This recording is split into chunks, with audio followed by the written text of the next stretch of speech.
Halo semuanya, cerita kali ini adalah tentang kasus hilangnya seorang ibu muda di Columbia, Missouri, Amerika Serikat bernama Menchi. Sudah 1 tahun lebih saat terakhir kali dia terlihat dan suaminya menjadi orang satu-satunya yang dicurigai. Lalu, apa yang sebenarnya terjadi pada Menchi? Namaku Hana, selamat mendengarkan cerita ini. Menchiji lahir di Xi'an pada tanggal 18 April 1991 ketika masa kebijakan satu anak masih berlaku di Cina. Namun menurut orang tuanya, dari awal mereka memang sudah memutuskan hanya ingin memiliki satu anak. Alasannya agar dapat memberikan seluruh perhatian dan kasih sayang yang mereka punya. Menchi dikenal sebagai anak yang mandiri, cerdas, dan percaya diri. Orang tuanya, Keyen dan Xiaolin Ji, selalu berusaha memberikan yang terbaik untuknya. Ibunya banyak menghabiskan waktu untuk mendidik Menchi dengan baik. Salah satunya adalah dengan menyediakan tutor bahasa Inggris sejak sekolah dasar hingga sekolah menengah atas. Ketika Menchi berusia 5 tahun, dia belajar melukis dan menulis kaligrafi, kemudian mulai belajar berenang dan bermain pingpong di usia 7 tahun. Di usianya yang ke-10, Menchi mulai belajar bermain gitar dan erhu, sebuah instrumen musik tradisional Cina. Memasuki usia remaja, dia mulai tertarik pada dunia fotografi. Menurut orang tuanya, mendukung setiap hobi yang dia punya merupakan hal penting karena membantu Menchi dalam mengasah kemampuan dan menemukan passionnya. Orang tuanya berusaha untuk memfasilitasi setiap kegiatan dan hobi yang Menchi lakukan. Salah satunya adalah ketika ayahnya membelikan kamera dengan kualitas tinggi dari Jepang. Menchi menempuh pendidikan sarjananya di East China University of Science and Technology di Shanghai dan meraih gelar sarjana teknik. Karena kecerdasan Menchi ketika dia berkuliah di sana, salah satu advisor universitas menghubungi orang tua Menchi dan menyarankan agar dia mengikuti program pertukaran pelajar ke luar negeri untuk melanjutkan pendidikan master. Orang tuanya setuju, maka di tahun 2012 Menchi berangkat ke Missouri, Amerika Serikat untuk melanjutkan pendidikannya di University of Missouri. Di tahun 2014, dia meraih gelar master di bidang Mechanical and Aerospace Engineering. Menchi memiliki hubungan yang dekat dengan kedua orang tuanya. Meskipun dikenal sebagai sosok yang mandiri, dia tidak pernah melewati satu hari tanpa berkomunikasi dengan orang tuanya, khususnya dengan ibunya. Berbicara dengan ibunya setiap hari merupakan sebuah rutinitas untuk Menchi. Hal ini dia lakukan sampai dengan hari terakhir hidupnya. Rencana awal ketika Menchi berangkat ke Amerika Serikat adalah hanya untuk melanjutkan pendidikan master dan setelah itu kembali ke Cina untuk bekerja. Namun setelah lulus, ternyata Menchi memutuskan untuk menetap di Amerika Serikat setelah salah satu profesornya menawari Menchi untuk bekerja di perusahaan miliknya yang bernama Nanova. Di perusahaan inilah Menchi dan suaminya bertemu pada September 2015. Mereka bekerja sebagai engineer di Departemen Material Engineering. Joseph bekerja paruh waktu sebagai engineer magang dan Menchi adalah supervisornya. Hubungan keduanya terbilang cepat. Beberapa bulan setelah bertemu, tepatnya Januari 2016, mereka berpacaran dan kemudian bertunangan pada tanggal 8 September 2017. Joseph melamarnya ketika mereka pergi mendaki di Rockbridge Memorial State Park. Setelah itu, keduanya datang ke Cina untuk bertemu orang tua Ji dan meminta izin ayahnya untuk menikah. Meskipun orang tuanya menentang, pernikahan Ji dan Joseph tetap dilangsungkan, yakni pada tanggal 22 September 2017. Mereka kemudian tinggal di sebuah apartemen di kota Columbia, Missouri. Pada tanggal 9 Oktober 2019, Keyen mulai khawatir karena hari itu tidak ada kabar dari Menchi. Instingnya sebagai seorang ibu mengatakan sesuatu terjadi. Tapi dia memilih untuk menunggu meskipun hal itu mengganjal di hatinya. Setelah menunggu 1,5 hari, Keyen memutuskan untuk menghubungi teman Menchi yang tinggal tak jauh untuk mengecek keberadaannya. Benar saja, Menchi memang menghilang. Anehnya, meskipun sudah 2 hari Joseph tidak melihat istrinya, dia tidak menghubungi polisi setempat untuk melaporkan bahwa Menchi hilang. Meskipun akhirnya Joseph menghubungi polisi, dia mengontak hotline 311, bukan 911. 311 merupakan hotline untuk urusan-urusan yang tidak darurat di Amerika Serikat. Seminggu setelah istrinya menghilang, pada tanggal 15 Oktober 2019, dalam sebuah interview dengan KRCG, media lokal Missouri, Joseph memohon agar istrinya pulang. Menurutnya, pada malam tanggal 8 Oktober 2019, dia masih melihat Menchi tidur. Keesokan harinya saat dia terbangun karena putri mereka Anna menangis, dia sadar kalau Menchi tidak ada di tempat tidur. Dia juga mengatakan jika malam sebelumnya, Menchi berkata bahwa dia akan bertemu seseorang. Tapi dia tidak tahu siapa orang yang dimaksud, karena meski sempat menanyai Menchi 3 kali siapa orang tersebut, dia tidak mendapatkan jawaban. Anehnya, di sepanjang interview tersebut dia tersenyum, tidak terlihat khawatir, dan ada ekspresi-ekspresi wajahnya yang tidak sesuai dengan situasi yang dialaminya. Joseph juga menyiratkan jika istrinya telah melarikan diri dengan laki-laki lain. Dia bilang, "Aku harap paling tidak dia bersama dengan seseorang yang peduli padanya. Yang penting dia dalam keadaan aman." I've been trying my best. Mangchi. Yep, Mangchi.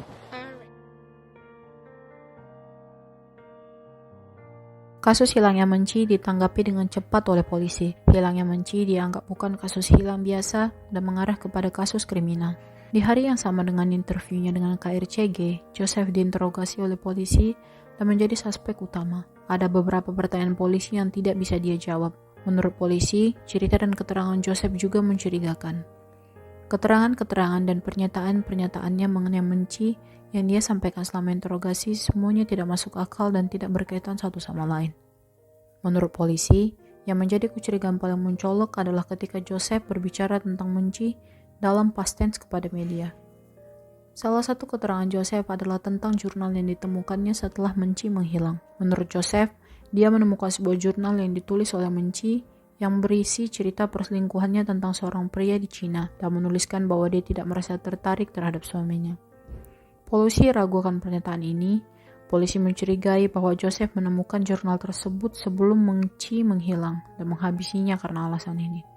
Di waktu yang sama, handphone milik Joseph diperiksa. Mereka menemukan 10 jam rekaman suara yang diambil Joseph secara diam-diam ketika dia dan Menci bertengkar. Di beberapa rekaman tersebut, Joseph terdengar sangat defensif. Secara khusus di salah satu rekaman, di mana ia menuding Menci sengaja membuatnya bertindak kasar agar Menci bisa menelpon polisi dan membawa jauh Anna darinya. Polisi juga berhasil memeriksa handphone Menci dan menemukan total 4,5 jam rekaman suara yang dimana isinya sangat kasar. Orang tua Menci datang dari Cina 4 hari setelah dia dilaporkan hilang.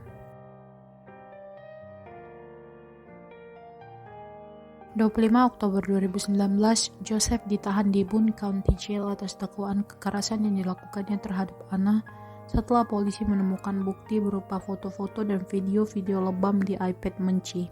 Sebelum Menci menghilang, dia sempat bercerita kepada ibunya dan salah satu temannya tentang kecurigaan terhadap kekerasan yang dilakukan Joseph terhadap Anna. Dia mengirimi mereka foto dan video sebagai bukti, tetapi Menci tidak melaporkan Joseph atas hal ini, karena ia ingin memberikannya kesempatan setelah Joseph berjanji tidak akan mengulangi perbuatan yang sama. Ketika Joseph ditahan atas dakwaan tersebut, polisi melakukan pencarian Menci di beberapa tempat yang dikunjungi oleh Joseph berdasarkan hasil pemeriksaan data seluler di handphonenya. Beberapa tempat tersebut adalah Sungai Lamin, 2 telaga di dekat apartemen mereka, dan Cooper County. Namun tidak ada hasil. Februari 2020, meskipun jasad Menci belum ditemukan, Joseph resmi ditahan atas dakwaan pembunuhan istrinya. Persidangan digelar pada tanggal 1 November 2021 setelah jasad Menci ditemukan 18 bulan setelah dia dinyatakan hilang. Ketika jasadnya ditemukan, ada 4 tulang rusuknya yang patah dan tulang leher yang hilang. Nah, sekarang kita masuk pada masalah pokok di dalam pernikahan mereka. Ketika aku melakukan research kasus ini, aku dapat menarik kesimpulan kalau pernikahan mereka ini sangat toksik. Menurut Jaksa Penuntut Umum atau JPU, hubungan mereka terburu-buru dan terkesan dipaksakan. Meskipun tahu ada perbedaan, mereka tetap memutuskan melanjutkan hubungan ke jenjang pernikahan karena saat itu visa Menci yang akan berakhir. Hal ini diakui Joseph dalam persidangan. Menurutnya, dari awal keduanya sudah mengalami kesulitan dalam cara berkomunikasi. Menurut Joseph, Menci pemarah. Ketika Menci marah, dia juga akan ikutan marah. Itulah yang menyebabkan mereka sering bertengkar. Sering salah paham, karena Joseph berpikir begitulah cara mengontrol emosi istrinya. Di persidangan, terungkap bahwa permasalahan semakin besar dimulai ketika orang tua Menci datang berkunjung ke Amerika dan tinggal bersama mereka. Menurut tradisi Cina, orang tua dari pihak perempuan harus tinggal selama 100 hari untuk menemani dan menolong anak perempuan mereka setelah melahirkan. Namun hanya ibu Menci yang tinggal lebih lama karena ayahnya kembali ke Cina terlebih dahulu. Tradisi ini membuat Joseph geram. Menurutnya, ibu Menci suka ikut campur dan suka mengambil alih dalam hal mengurus Anna. Joseph juga marah karena Menci dan ibunya hanya berbicara dalam bahasa Cina. Setiap kali dia mendengar mereka berbicara, dia berpikir jika keduanya membicarakan hal-hal buruk tentangnya. Joseph juga tidak suka jika Menci berbicara dalam bahasa Cina ke Anna. Padahal, di awal hubungan, dia sudah setuju jika Menci menyatakan kalau dia ingin membesarkan Anna dengan budaya Cina juga. Pada akhirnya, Joseph mengusir ibu Menci dengan alasan dia tidak suka dengan caranya menggunakan talenan. Setelah itu, masalah mereka sedikit mereda. Mengenai apakah Ibu Menci bisa bahasa Inggris atau tidak, dari researchku, aku yakin Ibu Menci memang tidak bisa berbahasa Inggris. Hal ini berdasarkan bukti di dalam persidangan dan interview eksklusif karena ibunya Menci menggunakan penerjemah. Masalah datang lagi saat musim panas 2019 ketika Joseph magang di sebuah pabrik yang memproduksi peralatan rumah tangga di kota Carthage, Missouri. Karena jarak yang cukup jauh dari Columbia ke Carthage, yakni sekitar 3,5 jam berkendara dengan mobil, Joseph memilih untuk menyewa apartemen di sekitar kota Carthage. Keputusan ini berakibat buruk pada keuangan dan hubungan mereka. Tidak tinggal satu atap, membuat hubungan Menci dan Joseph merenggang. Ketika Joseph datang berkunjung, Menci lebih banyak diam dan menyendiri di kamar. Ada juga momen di mana Joseph ingin memeluk atau mencium tangan Menci, tapi dia menolak. Mereka juga jarang berbicara dan hampir setiap waktu Menci menghindar. Joseph sempat mempertimbangkan untuk bercerai, namun dia membatalkan niatnya karena ingin memperbaiki hubungan. Namun, JPU berargumen jika niat perceraian itu dibatalkan karena biaya perceraian yang mahal dan Joseph tidak ingin Menci membawa Anna pulang ke Cina. Menurut JPU, Joseph merupakan seorang psikopat yang suka membuli, berbohong, mengatur, dan mengontrol. Jaksa mengatakan bahwa Joseph menghabisi Menci setelah membaca jurnal mengenai perselingkuhannya. Di malam di mana Menci diduga menghilang, yakni pada tanggal 9 Oktober 2019, merupakan malam di mana Joseph menghabisi Menci dengan cara mencekiknya. Setelah itu, dia memasukkan jasad Menci ke bagasi mobil, membawa Anna bersamanya, dan berputar-putar di beberapa tempat mencari lokasi penguburan, dan akhirnya memilih Rockbridge Memorial State Park. Dia menggali lubang dangkal selama setengah jam dan menguburkan jasad Menci. Lokasi yang dipilihnya sekitar 800 meter dari tempat dia melamar Menci.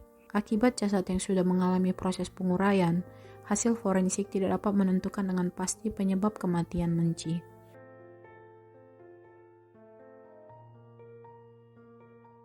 The jury find the defendant, Joseph Dwayne Elledge, guilty of murder in the second degree.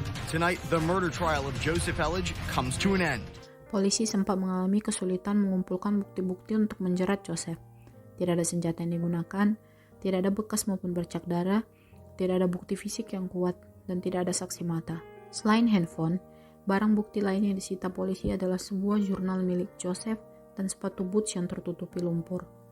Rekaman-rekaman suara yang ditemukan menjadi salah satu barang bukti yang dibawa JPU di persidangan. Dalam rekaman-rekaman tersebut, Joseph mengatakan jika Menci makan sangat banyak seperti seekor babi, padahal saat itu Menci sedang menyusui. Dia juga mengatakan jika ibu Menci adalah seorang kriminal. Joseph juga terdengar sangat rasis ketika dia menghina Ji dan budaya Cinanya. Dia bahkan juga sempat mengatakan agar Menci meninggalkan Amerika.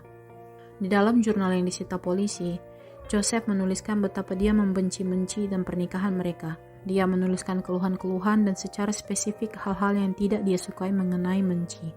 Polisi menyebut ini sebagai jurnal keluhan. Dan di sepatu boots, ahli forensik menemukan beberapa daun dari pohon juniper dan jenis tumbuh-tumbuhan lainnya yang menempel di bagian sol sepatu. Berdasarkan hasil analisa DNA, baik lumpur, daun, dan tumbuhan tersebut memang berasal dari tempat di mana Menci dikuburkan.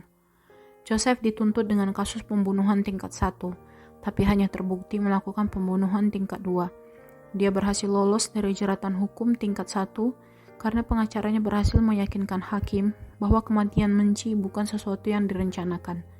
Menurutnya, Menci meninggal karena ketidaksengajaan. Terjadi ketika mereka bertengkar dan saling dorong, dan kepala Menci terbentur ketika jatuh dan meninggal saat tidur akibat subdural hematoma. Bukannya Joseph seharusnya menelpon polisi? Bagaimana menurut kalian? Total hukuman Joseph adalah 28 tahun, jauh lebih rendah dibandingkan tuntutan JPU. Ditambah dengan 10 tahun hukuman karena terbukti melakukan kekerasan terhadap Anna. Jasad Menci dijemput orang tuanya untuk dimakamkan di Cina. Menurut mereka, ini adalah mimpi buruk yang tidak akan pernah berakhir. Ibunya mengaku menyesal sudah mengizinkan Menci pergi ke Amerika.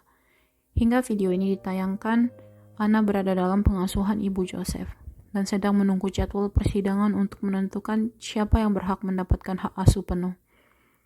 Demikian ceritaku, sampai jumpa di cerita selanjutnya.